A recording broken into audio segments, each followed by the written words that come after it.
Ryan here with Prudential Pest Solutions. We had a client in Glenmoore, Pennsylvania, which is in southeastern Pennsylvania in Chester County. Noticed some yellow jackets coming and going out of their bathroom exhaust vent.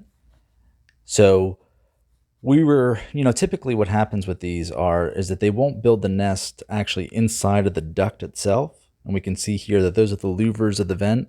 Doesn't look like there was ever a cap on there. And one of the louvers is cracked. And what happens with these plastic louvers is when the sun hits it, it just degrades it over time. And it just becomes very brittle. So these yellow jackets here had made their way in. And on the inside of the house, there was some wet spots, or I should say some discoloration on the drywall. But when I touched it, it was solid. So I thought, well, instead of just cutting right into their drywall, let me just remove some of these louvers. Let me remove the cover here, and let me see what's really going on inside here. So we could see the yellow jackets coming and going out of there. And like I said, right there is the exhaust duct for the first room, powder room. And where that wet spot is right through the sliding door there. So I got my bee suit on, and we have our telescoping ladder. We have our PTPI. And what I'm going to do is I'm going to take this cover off, and it's just held together with 4 screws. And then what happens on the inside there's a solid metal pipe that's maybe 2 feet long, maybe 18 inches.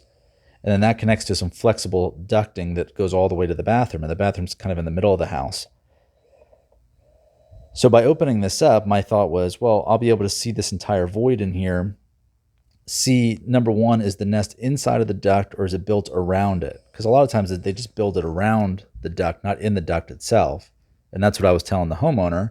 And of course, when I eventually opened this thing up, I realized that, yes, the nest was all around it, but they also had built it up on the inside of the duct as well. So the duct itself was actually blocked with the nest and the yellow jackets. And you can see, even though I unscrewed it, you can see that just how brittle those louvers are. Just from being out in the sun, they just cracked and broke almost immediately.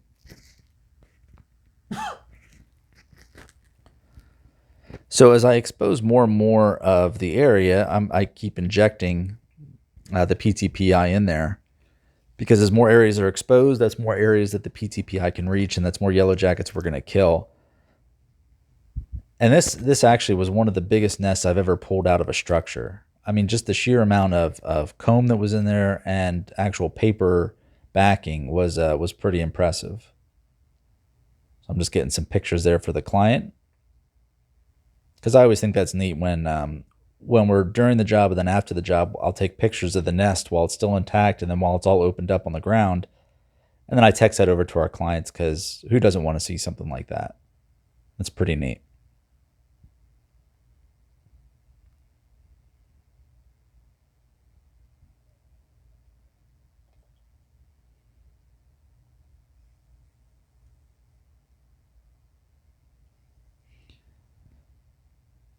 So with those louvers off, I can see that there's all around the solid duct that's right there.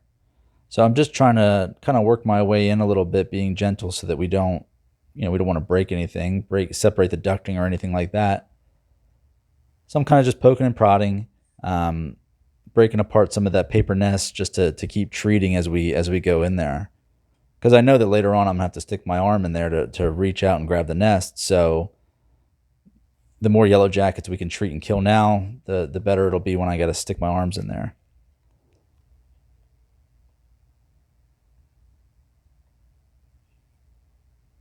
And the opening itself is not very big. I mean, that's just a standard size bathroom exhaust duct opening, maybe 4 or 5 inches across.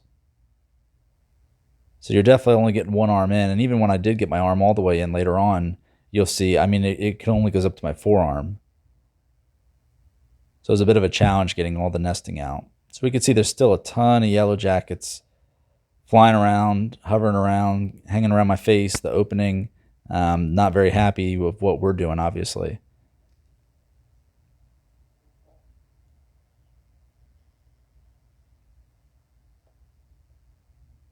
Now, of course, I have my bee suit on. I have my bee veil, my helmet, and my long sleeves and my welding gloves on. So they can't sting me, but they're not stinging me. So we're kind of just staying calm, doing our treatment. You can see we're only about 10, 12 feet off the ground. I'm just using my flashlight to get an idea of what's really going on in there.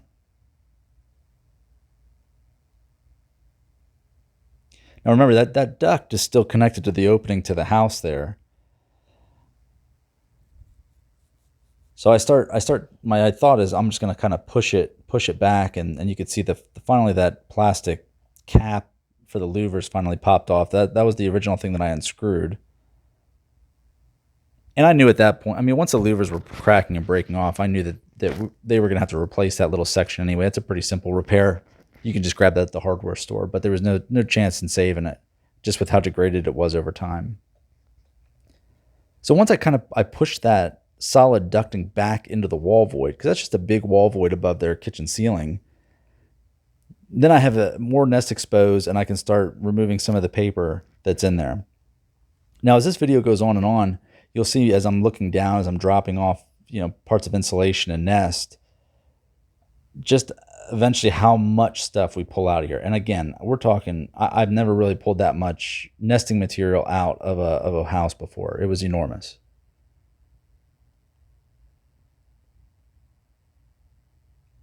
By the end of the video, half their deck is covered in it. And of course, we clean it all up too, but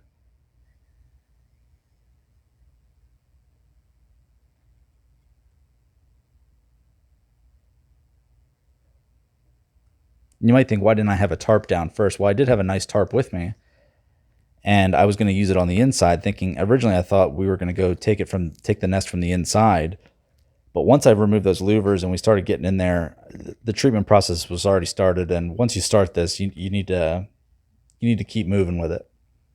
Otherwise, you're going to have hundreds, if not thousands, of stinging insects getting all fired up at you. So, and again, by the end of this, I swept everything up and scrubbed their deck a little bit. That way, everything was nice and cleaned up. And a common theme with this video too, and I don't have the audio from the actual treatment, but I mean, the whole time I'm just shaking my head kind of in disbelief of just how much was in there. Like every time I was pulling out big chunks, which would typically be a normal sized nest, I'd pull the flashlight back out and it would just be more and more and more. And this is one of those times where having the longer gloves really works, because there's still a ton of yellow jackets flying around the opening. There's still yellow jackets alive in there. So you want to avoid them going down into your gloves. And you'll see I'm kind of shaking my gloves off a lot because there's yellow jackets stuck to it with their stingers. So as we treat and remove, I mean, by the time we're done here, it's going to be completely empty of anything. Here's some insulation I'm going to pull out because it's covered in nesting material.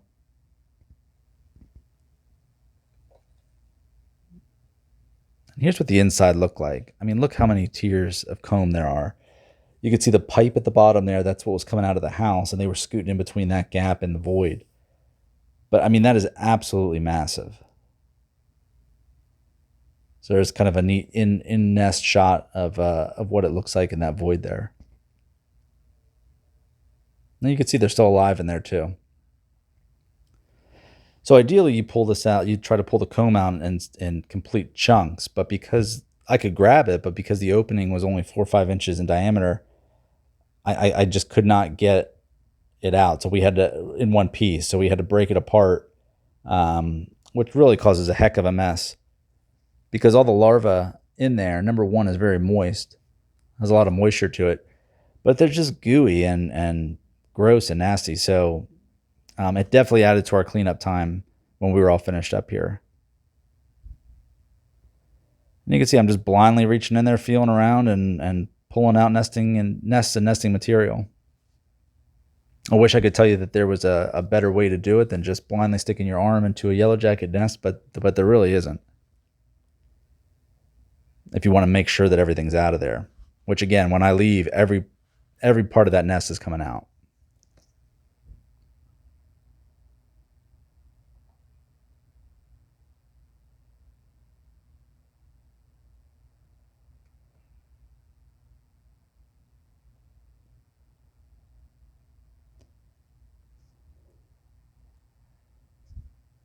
You can see as we're looking down again just how much nesting material is already on the deck, and there's going to be a lot more, believe me.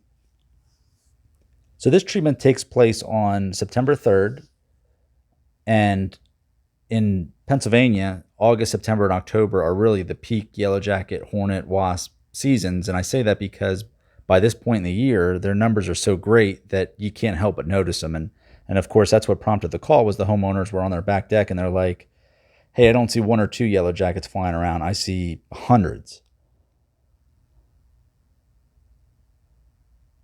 So September, their numbers are enormous. The amount of population there is, and you can see as I'm pulling out nesting material, those white, the white parts on there are new yellow jackets that have yet to be hatched.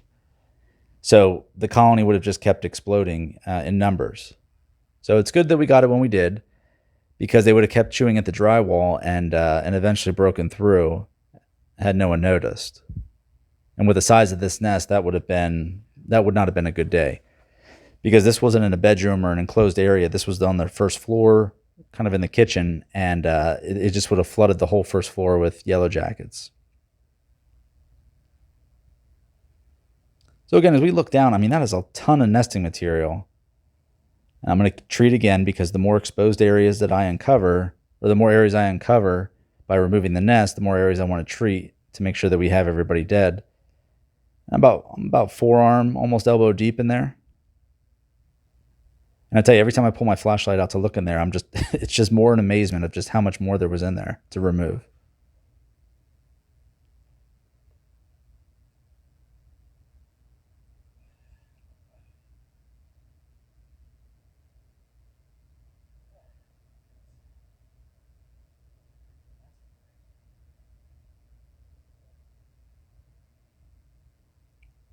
So I'm just sweeping my hand across the inside there. And then anything that's not connected to the house or the duct, I'm taking out. There's another little piece of insulation.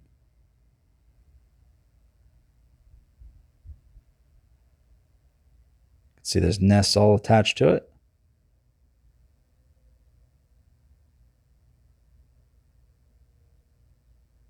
And our pile beneath grows.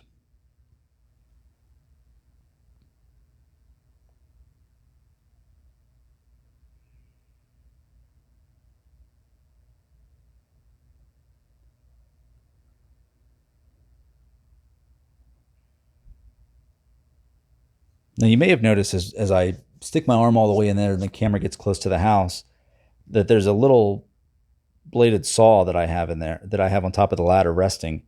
And I wasn't cutting anything with that. That's just the longest tool that I had in my toolbox, my bee and wasp toolbox. And I was just using it to reach in as far as I could so that I could break out more of the nest and kind of scoot it towards me. So that's what I'm doing right now. I'm not cutting anything. We're not breaking anything except the nest. I'm just breaking apart more of the paper so I can really make sure that that area is completely cleaned out. Because I could only reach in an elbow far.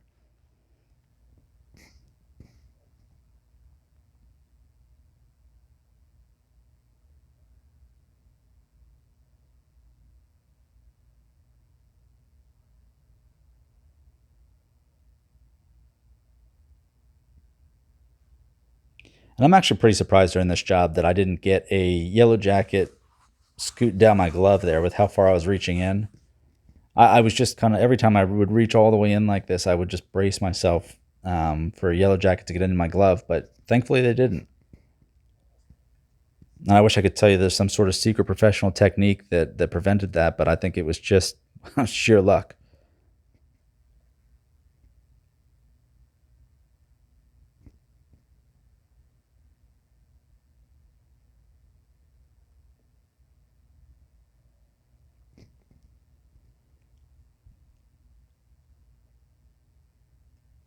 You see how big that pile's grown at the bottom there? I mean, that's absolutely enormous. Enormous amount of material we took out of there. So I got my flashlight, just making sure everything's out. And just like before, I'm in astonishment that there's still more.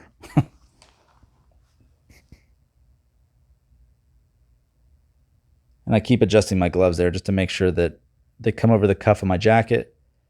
I'm going to poke and prod with the saw a little bit more just to make sure we get every bit out of there.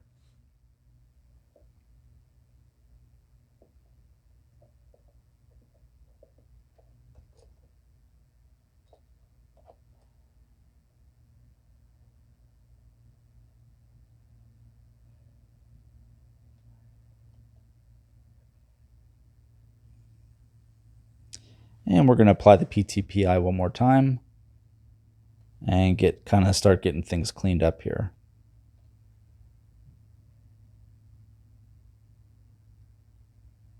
All right, so let's get a close-up of what this nest actually looks like on the ground here. Just the absolute sheer amount, the sheer volume of material we removed out of here.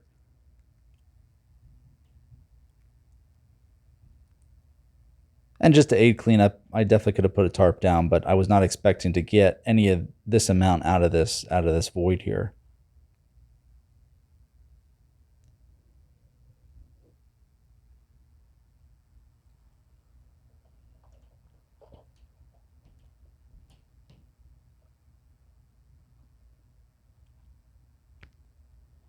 So what I'm going to do here, because they don't have a new cap to put on there, is I'm going to dust the opening, dust the void.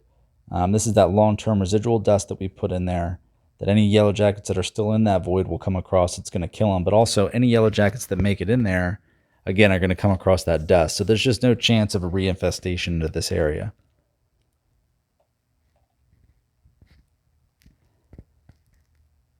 Now, since this was just a powder room exhaust vent, I decided that I was going to tape up the opening to prevent any of these yellow jackets from going in there. Even though I think that the dust would do a good job of chemically blocking them, I just didn't want any rain to get in there. And because it's a powder room, I wasn't as worried until they get it repaired. I wasn't as worried about any kind of moisture. Like, you would never tape up an event like this if this was in a bathroom that had a shower or something with a lot of moisture in it, because the whole purpose of the exhaust vents and the exhaust fan is to remove moisture from the building.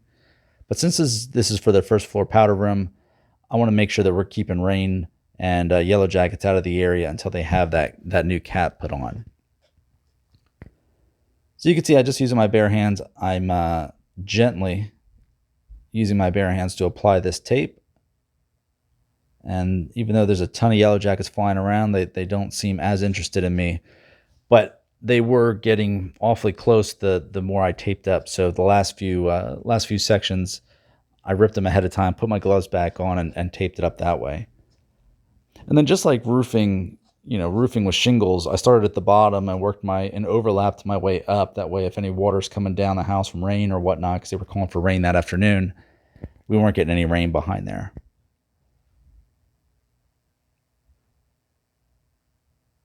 So I'm just going to pop the gloves back on and get this last section taped up.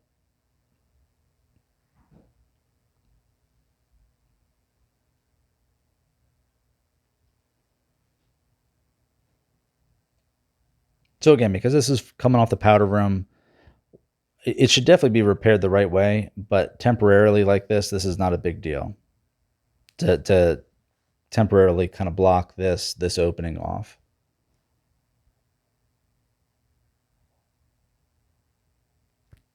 And really, with how the yellow jackets were inside of the duct as well, I'm a little surprised the homeowners didn't get any yellow jackets into the house from that powder room.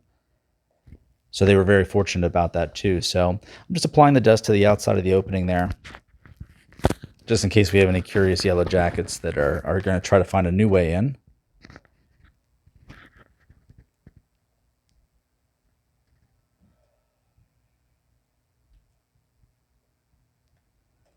And I'm retracting my telescoping ladder. This is just a shot of what I really like these ladders, especially for getting into attics and crawl spaces, but they're so portable. They fold up so small, and it's got a 250 or 300 pound capacity. So I'm not that big, but it's sturdy. So I'm able with one hand to get a ladder, one hand to get my toolbox, and I'm ready to do any kind of job that I need to. There's my beautiful tarp that was unused on this job. Again, I intended to use that on the inside. And now that everything's done, even if this would have, you would have used that on the inside, there would have been so much nesting material. We would have had to open up a big section of drywall. So I'm kind of glad it worked out the way that it did, and we were able to get everything from the outside. So that was a yellow jacket treatment in a bathroom exhaust vent area in Glenmoore, PA, Chester County. And we were happily able to resolve this issue with no fuss, no muss, get everything treated. It was an enormous nest, probably the most nesting material I ever got out of a house. So if you have a yellow jacket, hornet, bee, or wasp issue, it's time to call the professionals at Prudential Pest Solutions. So give us a call or text us at 484-401-4361.